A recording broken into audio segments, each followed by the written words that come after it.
மான் பெற்ற பெண் குழந்தையை ஒரு கடவுள் திருமணம் செய்தாரா? அந்த பெண் யார் தெரியுமா? வள்ளிமலையின் அடிவாரத்தில் நம்பி என்ற வேடர் தலைவர் வாழ்ந்தான். பல ஆண் குழந்தைகள் இருந்தாலும் ஒரு பெண் குழந்தைக்காக அவன் ஏங்கினான். அதே மலைப்பகுதியில் ஒரு அதிசயம் நடந்தது. ஒரு துறவியின் தபத் சக்தியால் ஒரு மான் ஒரு பெண் குழந்தையை பெற்றது. அந்த குழந்தையை வேடர் பெண்கள் கண்டுபிடித்து நம்பியிடம் கொண்டு வந்தனர். அந்த நாள் முதல் அந்த குழந்தை அவர்களின் மகளானாள். அவளுக்கு பெயர் வைத்தனர் வள்ளி. வள்ளி வளர்ந்தாள். குமரி பருவத்தில் நெல் வயலை காக்கும் பணியில் அமர்த்தப்பட்டாள். அங்கேதான் அவள் வாழ்க்கையின் திருப்பம் தொடங்கியது. ஒருநாள் நாரதர் வள்ளியின் அழகையும் பக்தியையும் கண்டு அதை முருகனிடம் கூறினார். வள்ளியின் தூய பக்தி முருகனை கவர்ந்தது. ஆனால் முருகன் உடனே தெய்வ ரூபத்தில் வரவில்லை. ஏனெனில் பக்தி சோதிக்கப்பட்டால்தான் அது முழுமை பெறும்.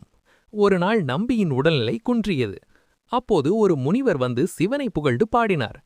அந்த இசை அமிர்தம் போல இருந்தது. அதை கேட்டவுடன் நம்பியின் உடல்நிலை சரியாகிவிட்டது. வள்ளி நன்றி சொல்ல வந்தபோது அந்த முனிவர் கூறினார், "உன்னை எனக்கு பிடித்திருக்கிறது, உன்னை திருமணம் செய்ய வேண்டும்" என்று.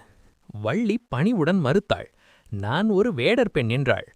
சில நாட்களுக்குப் பிறகு முருகன் வேடர் உருவத்தில் வந்தார். அவளுடன் பேசினார், காதலை வெளிப்படுத்தினார். ஆனால் வள்ளி மறுத்தாள். அப்போது முருகன் தன் அண்ணன் கணேசரை அறுத்தார். கணேசர் யானை உருவத்தில் வந்து வள்ளியை பயமுறுத்தினார். பயந்த வள்ளி அந்த வேடரிடம் சரணடைந்தாள்.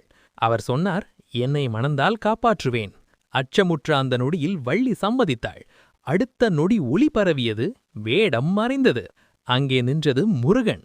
வள்ளி அதிர்ச்சியுடன் பணிந்தாள். முருகன் புன்னகையுடன் அவளை எழுப்பினார். அவர்களின் திருமணம் தெய்வங்களின் சாட்சியாக நடைபெற்றது. இந்த கதை சொல்லும் உண்மை என்னவென்றால், நீ பக்தியோடு அழைத்தாலும் அன்போடு அழைத்தாலும் முருகன் தாமே வந்து உதவி செய்வார். இப்போது நான் கேட்ட கேள்வி, வள்ளிக்கு உதவிய வேடர் யார்? பதிலை கமெண்டில் சொல்லுங்க.